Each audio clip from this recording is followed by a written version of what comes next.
If you thought the Indiana Fever season couldn't get any more chaotic after losing Sophie Cunningham and Caitlin Clark, think again, because the basketball gods are playing a cruel joke right now. 6 Fever players. 6. That's not a typo. That's not an exaggeration. That's an entire rotation gutted in one night against the Minnesota Lynx. And it wasn't just a loss. It was a collapse, a symbolic unraveling of everything the Fever had been trying to build. Let's set the stage, because this wasn't just any game.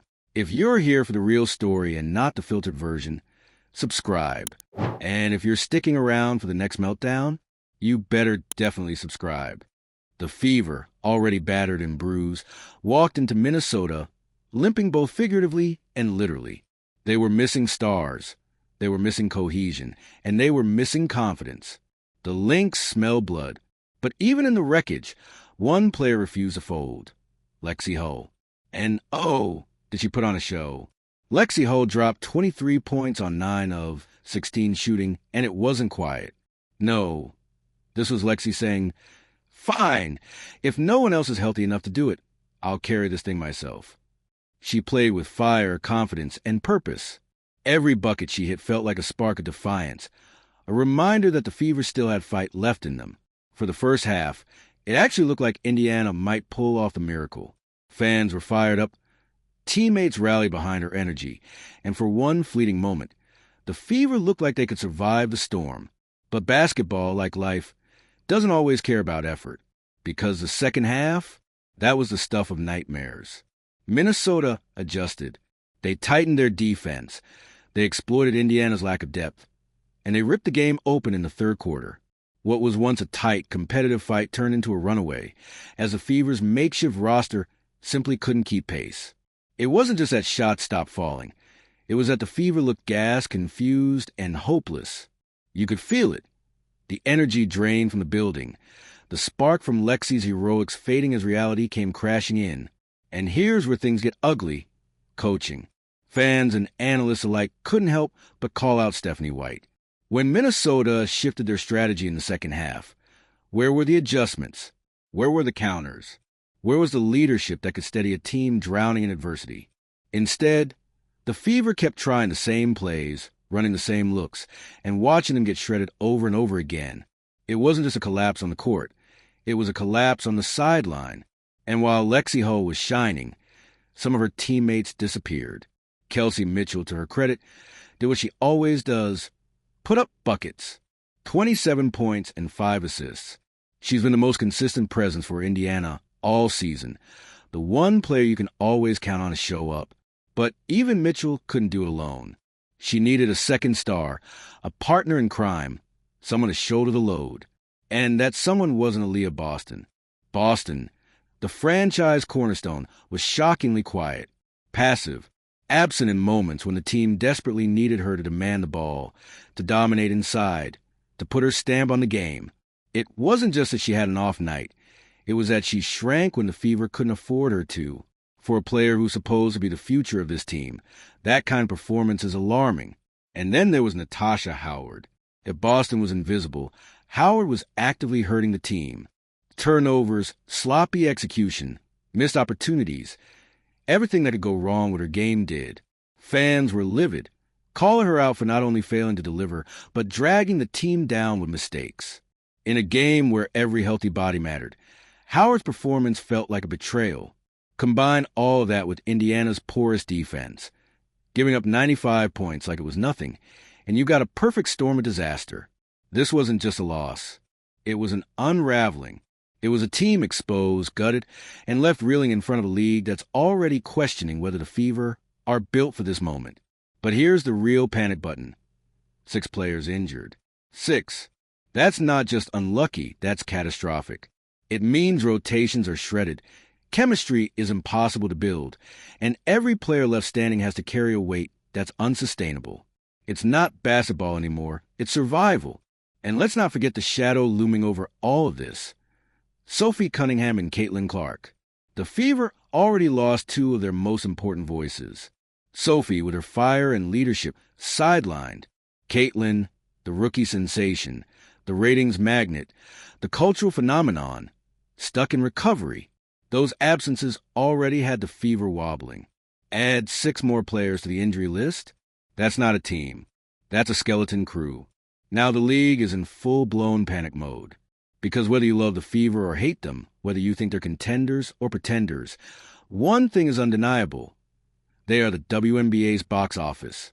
Caitlin Clark brought millions of new eyeballs. Sophie Cunningham brought a bold, unfiltered voice. Aaliyah Boston was supposed to be the steady foundation. And Lexi Hull, now thrust into the spotlight, gave fans a reason to keep watching.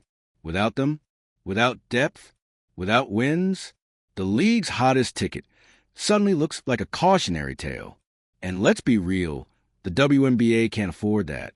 The Fever aren't just a team anymore. They're the league's golden goose. When they collapse, the whole league feels it. Ticket sales, ratings, hype, momentum. It's all tied to this team's ability to stay relevant. And with 6 players hurt, with coaching under fire, with stars underperforming, the cracks are starting to show. What makes this even worse is the perception of fragility. Fans are starting to whisper, is this team cursed? Are the Fever too brittle to survive a full season? Every injury, every collapse, every misadjustment adds fuel to that narrative. And once fans start thinking a team is doomed, it's hard to bring them back. So where do they go from here? Lexi Hull has shown she can step up. But can she do it consistently, night after night, without breaking down herself? Kelsey Mitchell has proven she's a rock. But can she drag the team to wins without help? Will Aaliyah Boston finally flip the switch and become the superstar everyone expects her to be, or will she keep fading in the background? And will Stephanie White finally take accountability for her lack of adjustment, or will she keep coasting on excuses? Because the truth is, this team is at a crossroads. Either they find resilience in the rubble, or they spiral into irrelevance. Fans are watching closely, and the patience is wearing thin. They don't just want moral victories. They don't want excuses about injuries. They want results. They want to see a team that fights, adapts, and survives. The Minnesota game was a gut punch, no doubt, but it was also a test. And the Fever failed that test in the second half. They crumbled instead of clawing back. They let the Lynx dictate every possession. They looked more like passengers than drivers. And that image, it sticks.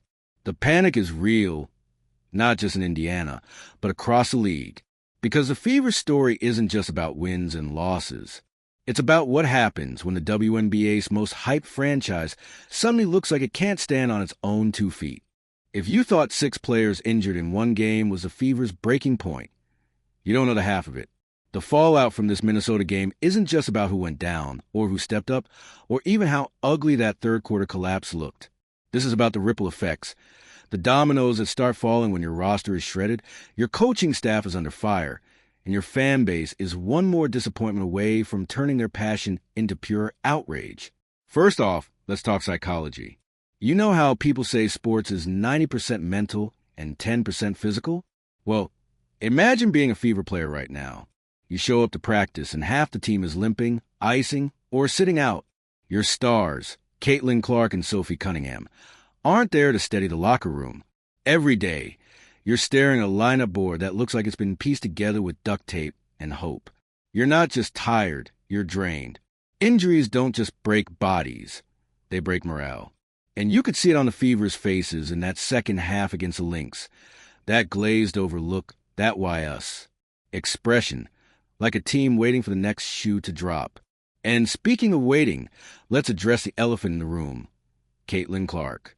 Every single injury, every single collapse, every single defensive breakdown makes her absence feel heavier.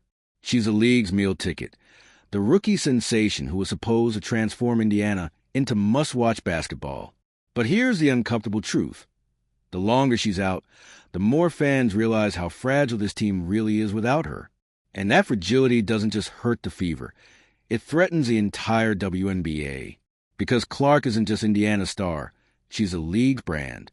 And when the brand's team looks like a mash unit, sponsors, broadcasters, and casual fans all start asking questions the league does not want to answer. Now let's pivot to Stephanie White, because coaching isn't just about drawing up plays. It's about weathering storms. And storms don't get much uglier than this. Fans are already grumbling. Where are the halftime adjustments? Where's the discipline on defense? Why does it feel like the Fever walk into every third quarter with no plan and walk out in pieces? That's not just bad basketball. It's bad leadership. And here's the kicker. White was supposed to be the adult in the room, the stabilizer who could take all this hype and mold it into something sustainable.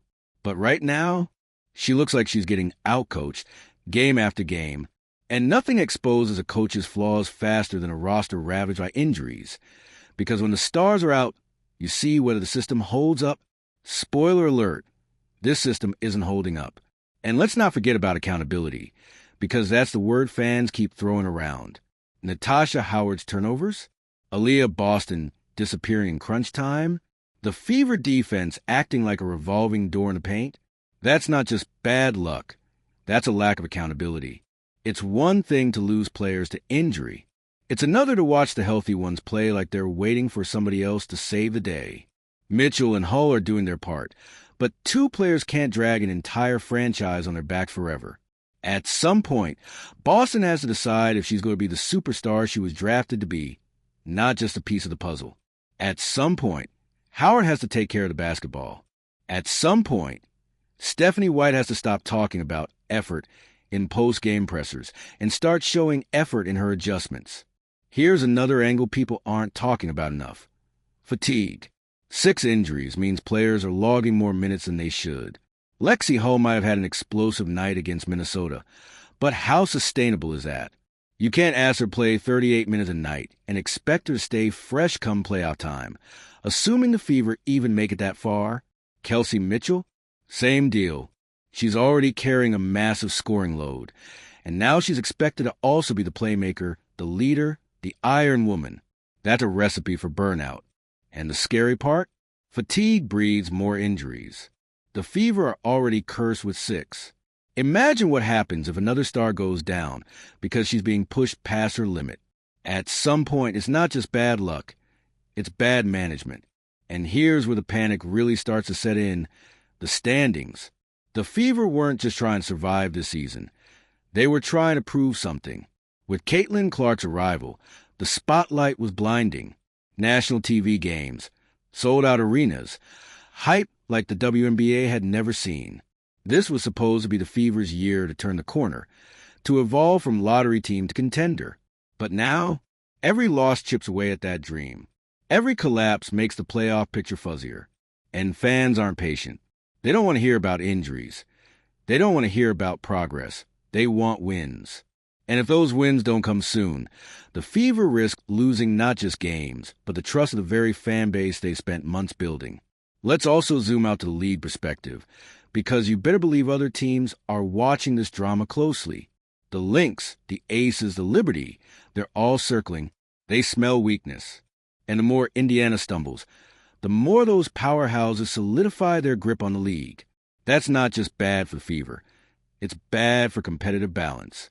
Because what's the point of hyping Caitlin Clark as the face of the WNBA if her team is stuck in quicksand? Fans didn't buy into Indiana for moral victories. They bought in for chaos, for spectacle, for wins. And right now, the Fever are delivering chaos, but not the good kind. And here's a darker question.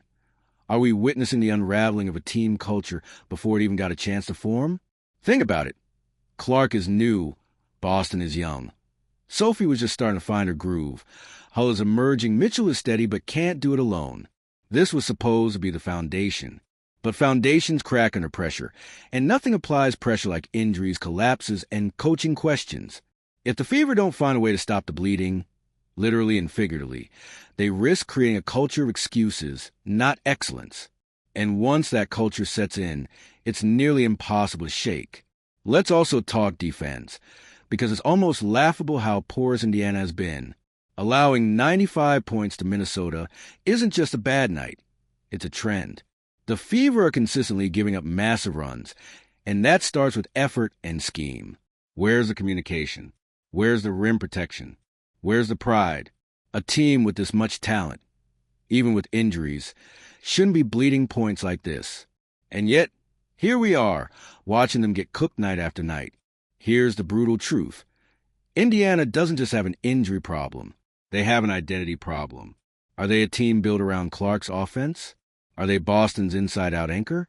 Are they Mitchell's perimeter scoring? Are they Sophie's grit? Right now, they're nothing. They're a team waiting for someone to step up, waiting for someone to grab the wheel. And in the meantime, they're sinking. So where do they go from here? That's the million-dollar question. Do they gamble on Clark rushing back? Do they overhaul their rotations and lean into young talent like Ho? Do they finally demand more from Boston? Do they put White's job on the line? Something has to give, because the Fever can't keep limping into games, getting exposed in the third quarter and blaming it on bad luck. At some point, they have to own it, because here's the scariest part. Every collapse, every loss, every misadjustment doesn't just hurt in the moment. It plants seeds of doubt in the players, in the fans, in the league itself. And doubt is poison. Doubt turns hype into skepticism, faith into cynicism. And if Indiana doesn't fix this soon, the Fever won't just lose a season. They'll lose the trust of a generation of fans who are ready to believe in them. Let's peel back another layer of this madness. Because the Indiana Fever situation after that Minnesota game isn't just about bad luck with injuries or poor defensive schemes. No, this is about a franchise that's suddenly become the center of a storm it can't control. And the scariest part? The ripple effects are spreading way beyond just one team. First, let's talk about perception. Perception is everything in professional sports. Fans don't just root for wins. They root for identity. They want to know who their team is. The Aces? Dominant, ruthless champions. The Liberty? Star-studded and glamorous. The Lynx? A disciplined machine. And the Fever? Well, what are the Fever right now? That's the problem. One week they're gritty underdogs. The next week they're injury-riddled victims. And by the Minnesota game, they look like an exhausted mess with no clear direction. That inconsistency isn't just confusing, it's dangerous. Because once fans stop believing in your identity, they stop believing in you. And let's not sugarcoat it. The Fever were supposed to be the league's golden ticket. With Caitlin Clark, they didn't just bring hype, they brought eyeballs. Every game was sold as must-watch TV. Every ticket was suddenly worth triple its old price. The Fever weren't just playing for Indiana anymore. They were carrying the WNBA's surge in relevance. But here's the catch. When your golden ticket turns into a circus of injuries, collapses, and questionable coaching, that spotlight becomes a magnifying glass, and it burns. Now, let's dig into the economics of this, because, it's messy. Those sold-out arenas, those corporate sponsorships banking on Clark's highlights, those national TV slots, they're all built on one assumption, that Indiana will be competitive, that fans will tune in to see Clark dish assist to Boston, Sophie hitting clutch shots, Mitchell lighting it up from deep. But what happens when instead of showcase, viewers are watching a skeleton crew collapse in the third quarter while their coach stares blankly from the sideline? That's not entertainment. It's disappointment. And disappointment kills momentum faster than anything. But wait, it gets worse. Let's talk about the locker room dynamics. You think 6 injuries don't cause tension? They absolutely do. Players who are left standing start feeling overworked. Minutes skyrocket. Roles expand overnight. And then, when things go wrong, fingers get pointed. Why isn't Boston stepping up? Why has Howard turned the ball over? Why isn't White making adjustments? That finger-pointing eats at trust. And without trust, a locker room cracks. And when a locker room cracks, you don't just lose games. You lose culture. And this is where things get really fascinating. The Fever are teetering dangerously close to becoming a split team. On one side, you got the veterans Mitchell, Howard, who've been grinding for years and want results now. On the other side, you got the young core, Clark, Boston, Ho, who represent the future but are still learning how to shoulder that superstar weight. When those timelines clash, the tension is inevitable. Veterans lose patience with mistakes, young players feel scapegoated, and suddenly the team isn't united against opponents. It's divided against itself. And speaking of divisions, let's not ignore the coaching dilemma. Stephanie White is at the eye of this storm, and her critics are growing louder by the day. It's not just about X's and O's anymore. It's about credibility. Can she convince this team to believe in her system? Can she convince fans she's the right leader for Clark's era? Because right now, she looks like a coach reactive to disaster, not proactive against it. And in professional sports, perception of weak leadership is a death sentence. Players tune you out. Media rips you apart. Fans start chanting for replacements. And once that narrative takes hold, it's almost impossible to reverse. But here's another angle. The psychological toll on Clark herself. Even though she's injured, don't think for a second she isn't feeling this. She's watching from the sidelines as the team she was supposed to transform crumbles without her. And while she's rehabbing, she's also carrying the weight of expectation that when she comes back, everything will magically fix itself. That's a brutal burden for a rookie. She was supposed to grow into being the face of a franchise. Instead, she's been thrown into being the savior of a league. That pressure, combined with watching her team spiral, could be just as damaging mentally as her injury is physically. And then there's Sophie Cunningham. Remember, she's not just injured, she's outspoken. Her podcast, her voice, her willingness to call out the league has made her bigger than the box score. With Sophie sidelined, her platform only grows louder because she's got time to talk. She's got time to keep spotlighting the flaws, officiating, accountability, safety. And the Fever's collapse without her only amplifies her message. See? This is what happens when you don't protect players. Sophie's voice is now shaping the narrative, and it's not flattering for the WNBA or for Indiana's leadership. Now, let's pull back even further. The Fever's injury crisis isn't happening in a vacuum. It's happening in a league desperate to prove it can sustain growth. Every headline about 6 Fever players injured doesn't just hurt Indiana. It makes casual fans question the WNBA's toughness, its officiating, its ability to keep stars on the floor. Fans who were drawn in by Clark aren't going to stick around for excuses. They want highlights. And if all they see are stars sidelined and teams collapsing, they'll check out just as fast as they checked in. That's a nightmare scenario. Momentum lost. So what happens next? Well, the Fever have 2 choices. They can either embrace the adversity, double down on resilience, and turn this nightmare into a rallying cry. Or they can keep spiraling, watching the narrative slip further and further out of their hands. One path gives them a chance to salvage the season. The other buries them under the weight of expectations they can't meet. And here's the kicker. The clock is ticking. Fans are patient for a while. Sponsors are patient for a while. Networks are patient for a while. But patience runs out. If the Fever don't stabilize soon, they risk becoming the league's biggest cautionary tale. A team that had everything, hype, stars, attention, and let it all burn. So let me put it to you. Is this Indiana team cursed? Or is this just the painful growing pains of a franchise destined to rise later? Can Clark and Cunningham return to save the day?